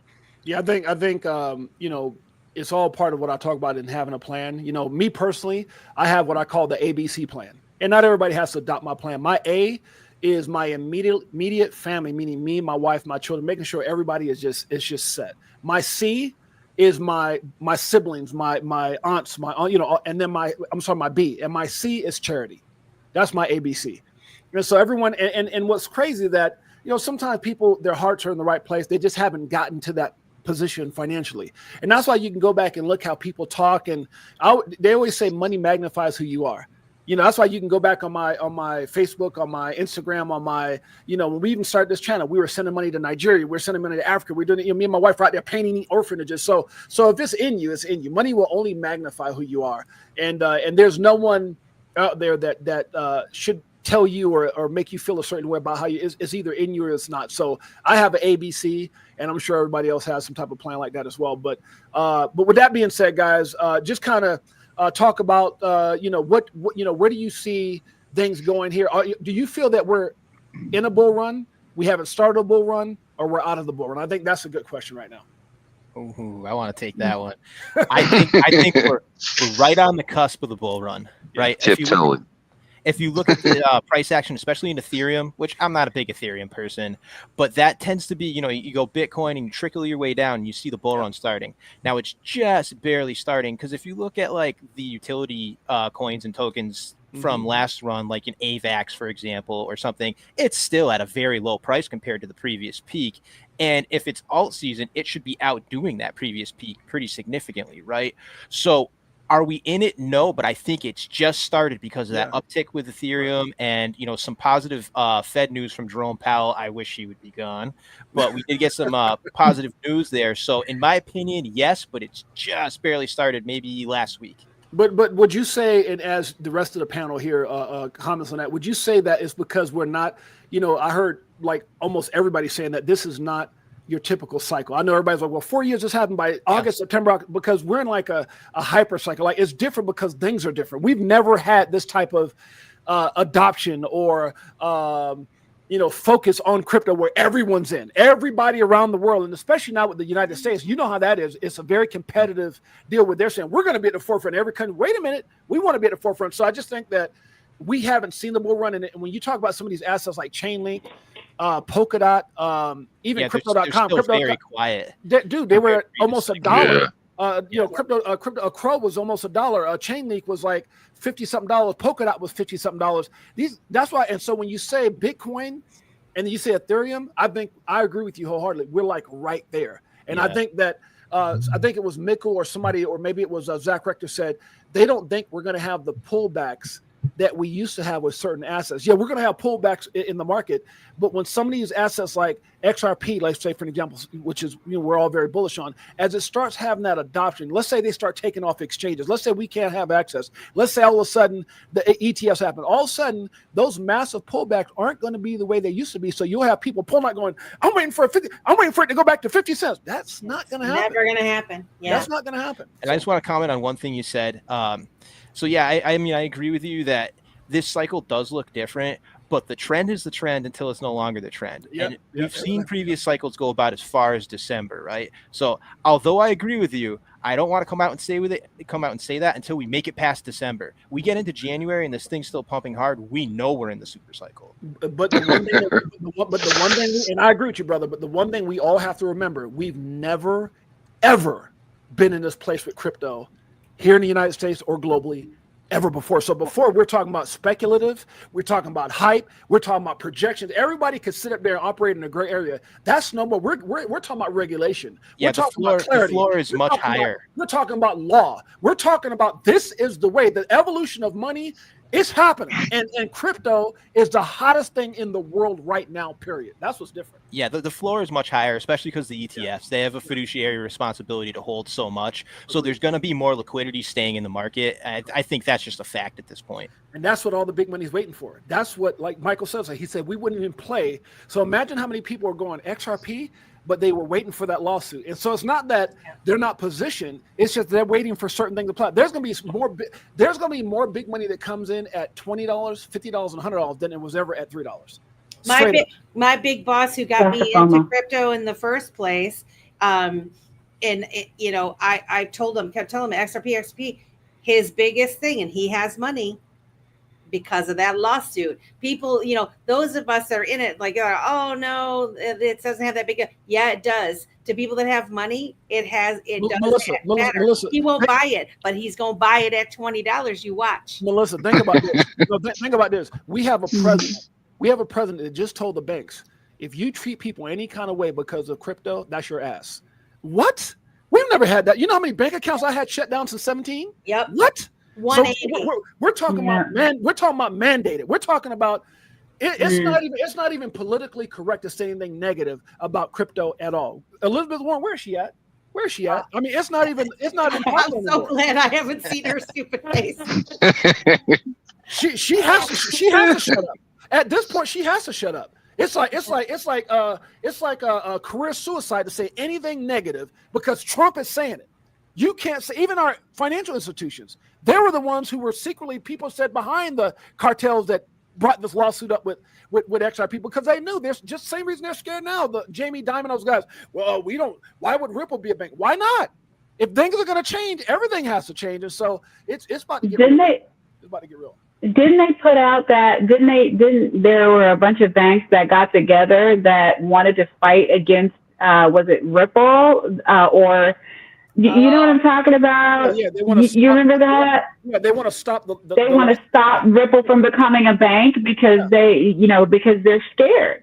Yeah. And I think it's very telling. That's a move of desperation. Right. And when you have that many large heavy hitters that are desperate, that tells you that this is the disruptor that we've been waiting for.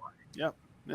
6-8, I think that day that is going to come where whoever is, one of us is going to walk in the bank and you're going to be treated with favorability because you're a crypto owner. They're going to say that's 6-8J. He's a big XRP owner. They're going to start whispering behind the counter. The water's going to part because they know that you're a big player now. The crazy thing about it, and the water it's not even going to be water. It's going to be champagne that they're going to be giving me. Look. Here's what's crazy. The same people who were hating on us are now starting to figure out how to play the game. Can you imagine now they're Wells Fargo is sending you letters? We can hold your crypto. We'll give you 5% and Chase 5%. Get out of here. No, but the point I'm trying to make is it's going to be so competitive. They're not going to have a damn choice. They can't go on and say we'll give you 2% when people other like your Jake Clavers and these other big time companies that are coming up are going to be saying 3%, 4%, and there's going to be a competitive war. of who can give the better rates. And so that's what, we've seen that even with, fiat. And so trust me, guys, there's going to be a day where people are going to be fighting for your business, for your crypto. Even this too, like on the VTHO show, we've been having different guests on, and Patriot Sounds from Thorchain and Mocha app and all of this stuff, where you can actually put it on your website, and you're the swapper, you're making the fees. So like some people might choose like not to even have someone hold it and give them a small yield. They're going to make fees on the front end and the back end. There's all kinds of opportunities with this. Well, there's something that I just saw, and I'm not promoting this, but I just saw it with Xamin Wallet. And I believe it's Xamin Wallet, right? And it's Xamin, and they're partnered up with like Doppler or something like that. So you're going to start seeing more and more, or is it Descent Wallet? I'm sorry, Descent. That's Decent. That's Decent. Yeah, Decent Wallet is partnered up with Doppler to give people the opportunity to start earning on their XRP. All I'm saying is this, and I'm not promoting that because I don't know nothing about it. I just saw it. So here's the thing I'm going to say. You're going to see, this is what even I've heard from Jake Claver. You're going to start seeing more and more people, or more and more companies where that's going to be their angle. They're going to be coming in offering people the ability to earn on their XRP. But here's what I'm also going to say: please be cautious, because there's going to be so many. Because right now I heard Zach Rector say he goes, I ain't giving nobody my XRP. So you got to be careful, because there's going to be a lot of things out there trying to take your. That's what happened. And somebody said something earlier. I think it was Keita. Yeah. You know how many text messages I get from a supposedly Coinbase saying you need to log in? I mean, dude, there's a lot of scams out there. You guys got to be careful. Man. Something I want to ask the panel on that subject, because I don't know if this exists. Is there any liquid staking options for XRP? For instance, where you're offering a liquid staking token, so you're actually loaning that rather than the XRP itself. I know other chains have that, where that way you're not putting yourself at risk to earn that yield. I don't know that answer, but here's what I'll say. I think there's been a lot of things that I've seen out there. And there may be some good things like Doppler or this and that. But the problem that I have is when I start researching some of these places, they're not even in this country. And so for me, my issue is I'm watching anytime something is new. Anytime something is new, there's a new type of car, a new brand. There's always kinks and problems, and I don't want to be the example. So for me, I'm just sitting on the sidelines, being very cautious until regulatory, people are. We're just about to say regulations, and until people can go to prison for screwing you, then I'll start. Right, they're held accountable. Yeah. This is definitely what happened to me with the whole Celsius thing. Yeah. Like I did my research on them. They had great customer service. I felt comfortable. I put some XRP, I put some XLM, I put some Bitcoin in there, and look what happened. And I was earning on Bitcoin and XLM, not XRP, but I felt so comfortable. I saw myself earning and everything. Then it was like, there was a big controversy of whether people were accredited investors or not, and I had the opportunity to get out, but I didn't. I was part of the grandfathered crowd, and so I decided to stay, which was a big mistake. So just know right now, guys, there are going to be people coming for it, and you're going to be able to earn. Don't get greedy. Yeah. Don't get greedy. Yeah. If you want to buy yourself time, if you want to buy yourself a little bag to play in something like this and earn, but don't put your whole bag that you've been spending 5 years. Buy some new XRP and play with it. I think what you're saying is on point. I think there's going to be a time where there's things in place to earn yield that'll be so, like you said, where the masses come in, but until we get there, you always have to be careful of people offering and like Keita shared something with me as far as wallets getting hacked, and I shared some things with her that people that I know as well. So you got to be so careful, guys, because there's a lot of people trying to trick you out of your position and out of your assets and so forth. I want to give a shout out to Crypto Clay for the virtual hug. Thank you so much, my brother. I appreciate you. Much love to you and Silver Days XRP. Silver Days, a hero. Yeah, shouts out. Love you guys. I appreciate you guys in a major way. So continue on with that. Go ahead. I was gonna tell Ness. I believe Metallicus and their loan protocol that they've got going on, you can actually do that with your XRP. And you're right, it is something where I need to learn more about it, but there is something to what you're saying is you don't lose your XRP, the way that it's set up. But even I don't know enough about it to actually do anything like that. And, but yes, I do believe that there's more than one of those types of options out there. I just get, I'm cautious because we are coming up on a bull run and you're going to see that. And I'm like, oh gosh, I hope that's not a whole nother cycle of these startups that are saying like, well, you're going to earn yield, and people get greedy and then they lose their point. Yeah. Cause where I'm at with it is I want to see the technology evolve with the scenario rather than looking at, okay, this is how the old financial institutions used to do it. Let's just go with that model and apply it to crypto. Like, no, they're dinosaurs. And a lot of the quote trusted institutions have terrible histories. Look at Goldman Sachs. I mean, they're criminals. They just get away with it because they pay the right people, So I want to see the tech evolve and do like a liquid staking or something like that, where literally your assets are not at any risk because you still have self custody, but there is a way to loan them and maintain your self custody. I do think that's the future. That's the part that scares me right now. And I've had conversations with certain people where I said, I don't mind yield, and I don't mind, putting myself in that position when there is no risk. And I mean, I don't even want a speck of risk, no risk, because I think that time is coming. And I think people have to remember how hard, guys, Melissa, Keita, Nessa, how Camo Joe, how hard did we bust our ass in our belief when nobody else believed? How hard was it to get here, to just let somebody come in here and take it? Don't let them take it from you, man. I risked everything. I risked man. Yeah. Shit. I've lost everything and had to reaccumulate. So trust me when I tell you, I get it. Yeah. I'm vigilant. Yeah.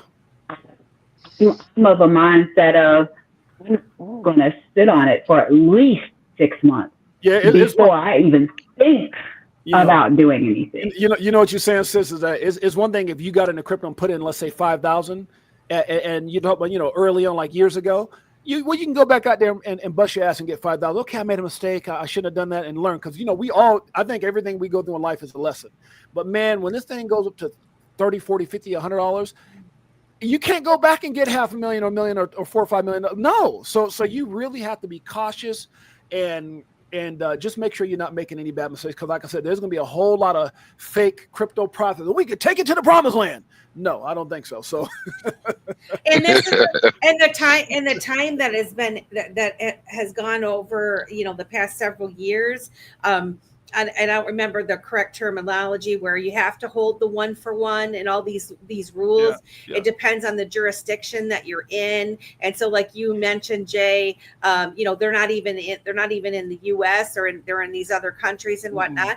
Know what sandbox you're playing in, or what area you're playing in.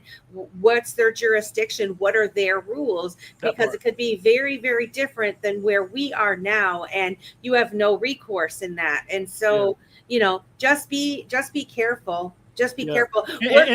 Yeah, sorry. And there might be some decent ones. Like I've had people. There's some big names that are going around there right now, guys. You guys know who I'm not gonna say the name, but there's some really big names that it seems like a lot of people that big time people in the space are using.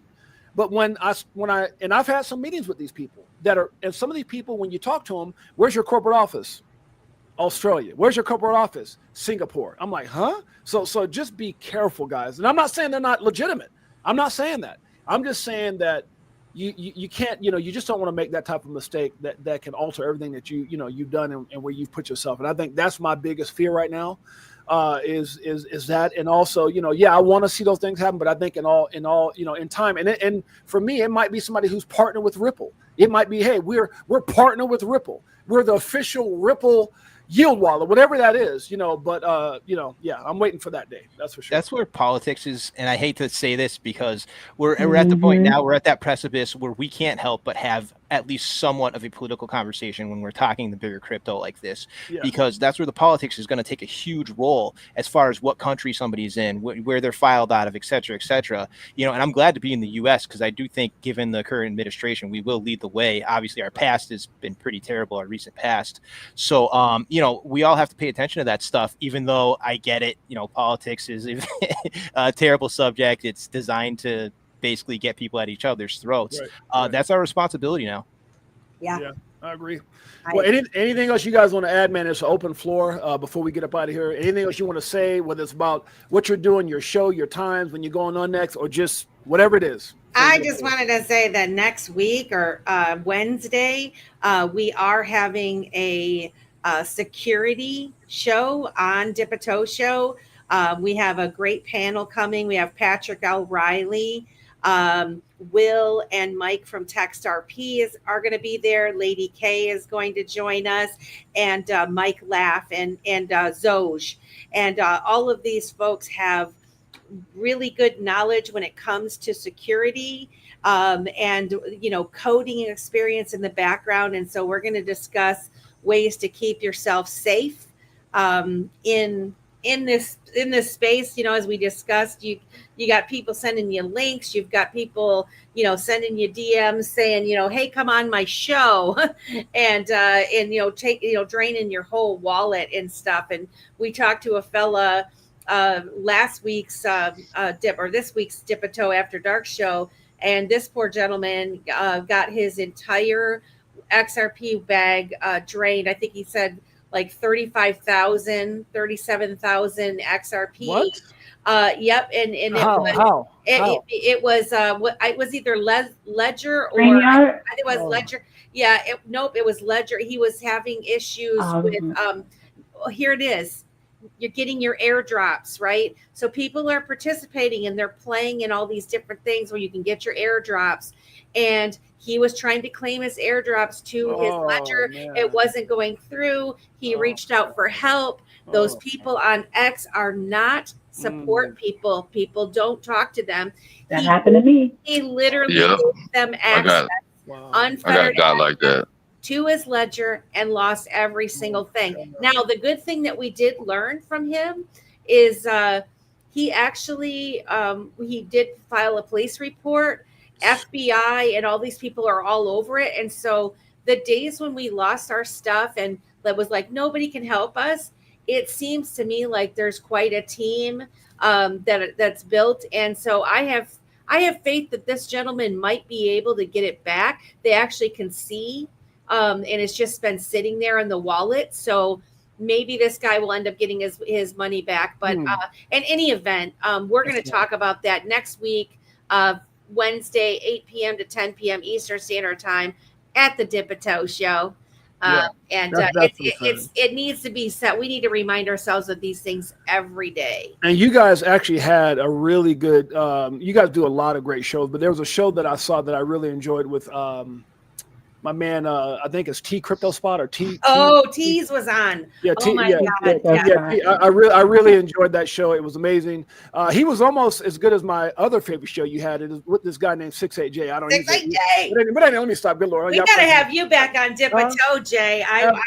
I'd love to have you come on the Faces of Crypto even. I think you'd be great. Well, I appreciate it. I'm going to do that as soon as I'm seeking some help. My wife got me hooked on coffee, and it's been really messing with my, so y'all pray for me. Let me keep it going. Anyways, guys, do me a favor and go over to Crypto for Life with your boy James, aka 68J. Go check out our incredible channel. We've got some of the greatest interviews out there, guys. I appreciate you guys in a major way. People like Melissa has been on our show. People like Keita has been on the show. We've had Nestforce has been on the show. We've had some brilliant people on this show. So you guys go, make sure you guys check it out. Hit the like, subscribe, notification bell, all that good stuff. So with that being said, anything else you guys want to add before you get up out of here? Anything you're excited about? Anything you're looking forward to? And maybe on the way out, what do you guys expect between now and the end of the year? I know Jake said some crazy numbers by January, but what do you guys see maybe between now and the next several months getting into the end of the year? Bullish. Well, I'm going to... Well, I'm going to be this week. Kita's Brew is going to be featured on a live bingo night on Friday. It'll be from 3 to about 5 or 4 to 6 Eastern time. And Kita's Brew will be featured on there. And then we have Keeping It 100 with Kita and the Crew with my lovely co-host, Miss World Be Free, Miss Melissa. That'll be on Thursday night, and we'll talk about all things digital assets and real world life. Now, when you said bingo, like you guys are gonna be playing online bingo? Is that what you're saying? Yeah, man. Yeah, we're gonna be playing bingo for sure. It's in line with the bingo coin, which is actually on the XRPL. Oh, wow. And we actually, so it's really cool. They have NFTs. The NFTs are bingo cards, and we actually play. That low key sounds fun. So that's kind of cool. So are they gonna be giving out It prizes? is. So like you win and you Yep. get like prizes? You win some bingo. You win bingo. Well, I didn't. So last week was the first, and I played it. I actually VTHO is partnering up with the bingo project, Okay. but I never win bingo, and I won bingo, and I got like 1 million bingo tokens or whatever. And then just the other day, was it yesterday, Kita? I can't even remember my days. Yeah. But Kita was giving away some Kita's Brew, and I wanted to win so bad. And but I didn't win. But so people think bingo is for like, they think they walk in and see a whole bunch of old gray wigs. Look, me and my wife. No. Look, I'm being honest with you guys. Look, me and my wife been together 16 years. Back when in California, we used to play bingo where it was like $1,000 a game. And we used to win. So bingo, hey, for those of y'all sleeping on some bingo, don't sleep on the bingo. I posted your link in the chat, Kita, for Kita's Brew. Okay. And here's the thing. The first night, which was not this past Friday, but the Friday before, I think there was like 285 people that came to that particular game. Oh, wow. Yesterday, it tripled. There were over 600 people that, between the live stream and then people actually in the actual space, that came to play bingo. Wow, that's cool. Hey, man. That's good stuff. It's good stuff. Anytime you're giving out some prize, man, people will come. So, guys, do me a huge personal favor. Go over and follow my family members here. Go over to World Be Free's X page is at World Be Free 888. She hosts every single Wednesday. I believe it's 5 p.m. Pacific Standard Time, 8 p.m. Eastern Standard Time. Dip a toe with Melissa and Simon. I appreciate you guys in a major way if you guys could do that. Show your love. Also, do me a huge personal favor. Go over and support my sister, Kita. She told you guys when she's going live, she does X Spaces. She's got the bingo deal going on. She's got a lot of stuff happening. It's at Living Best Life 9. Kita's going to teach you how to live your best life at Living Best Life 9. Do me a favor and go over there and support my sister, as well as my man Pots and Pans, the one and only Nest Force. Guys, go over and one of the things that he's involved in is Chart the Course podcast, which is at Chart the Course. You guys can either follow him there, or you can go over to at Nest Force 1 if you want to get personally connected. I want to announce something real quick too. I was actually just in the meeting like 20 minutes before we popped in this show. We are going to be doing an episode. I know we mentioned about how politics has effects on crypto. We're going to be doing an episode on the censorship in UK with a few of the people we have in our network that are from the UK, some guys from the Caspa community, and then there's possibly one other guest. So we might have 3 guests, but that's going to be on September 13th at 1 p.m. Central Time, 2 p.m. Eastern, 7 p.m. GMT. So hopefully you guys can come over and check it out. Absolutely, guys. Make sure you guys go show your support. Now, here's what I'll say before we get into, matter of fact, let me just do the last one here, which is make sure you guys go over. If you guys want to learn about what my man Fishing with Camo Joe is doing, go over to his channel. His X page is at The Real. There's only one, The Real. Camo Joe, and you guys can click right here. You can see his YouTube channel as well. If you go onto that, you'll be able to see this brother's got some skills with the fishing going on. If you guys want to learn how to put are you teaching people how to put the worms on the hook or whatever? But if you guys want to see what my brother's doing, He's got I'm some number kids in there. 501, Joe. I'm Oh, thank you. 501, baby. Yeah, Man, it's been a long, hard road. I've been on Tell me about YouTube it. for I like feel it. I 8 feel it. years. Wow, that's crazy. Man, that's crazy. That long? Yeah. Wow. Now here's what I'll say as well, guys. We don't do price predictions here.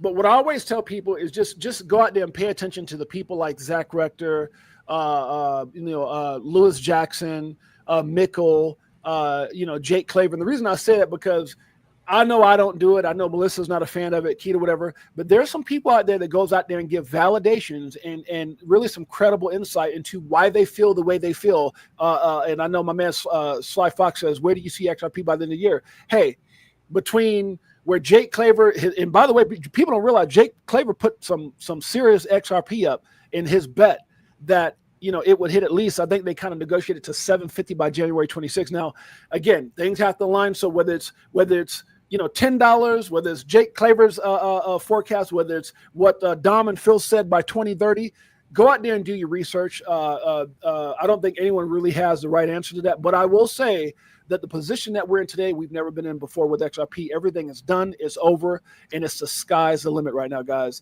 especially with the fact that we have this amazing country that we live in and the rest of the world adopting this technology. Anybody wants to add anything to that as far as a potential price point by the end of the year? I'm excited to see if you can get another guest on. I know you mentioned it earlier to talk about price valuation. I'll definitely be tuning into that one. I'm always here anyways, but I'll be a little extra excited for that one. Well, I just Some moon math. I just reached out to Jimmy Valley, who's been on my show several times. They came on the first time. They gave an evaluation after. I don't know if you guys ever read the XRP evaluation by VTHO Capital, but they came on the first time. It was like 30-something thousand. This was before.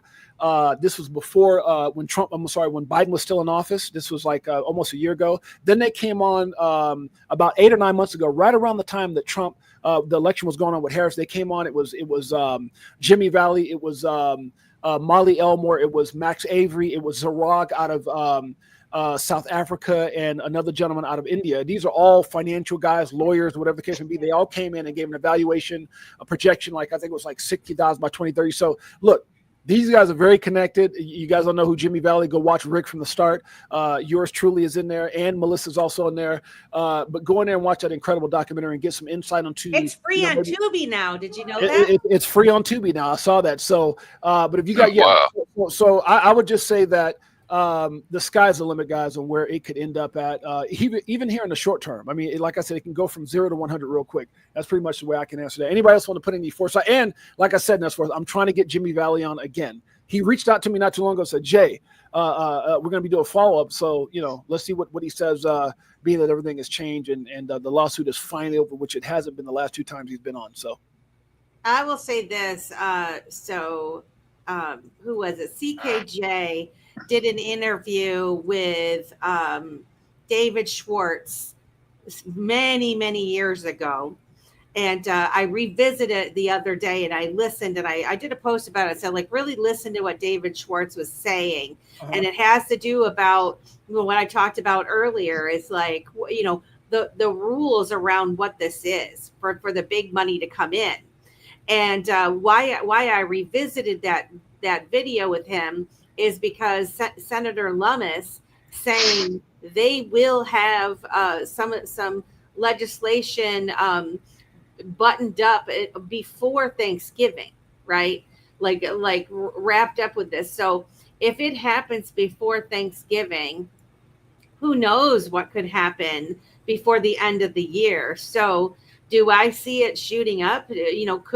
I've heard like real conservative people talk about it being like $12, $15, by the end of the year.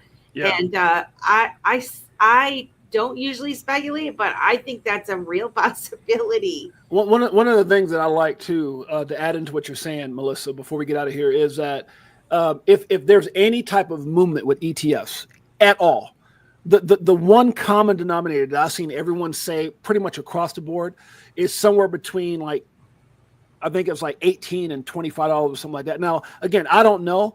Well, what I will say is that I definitely expect something to be different going into 2026.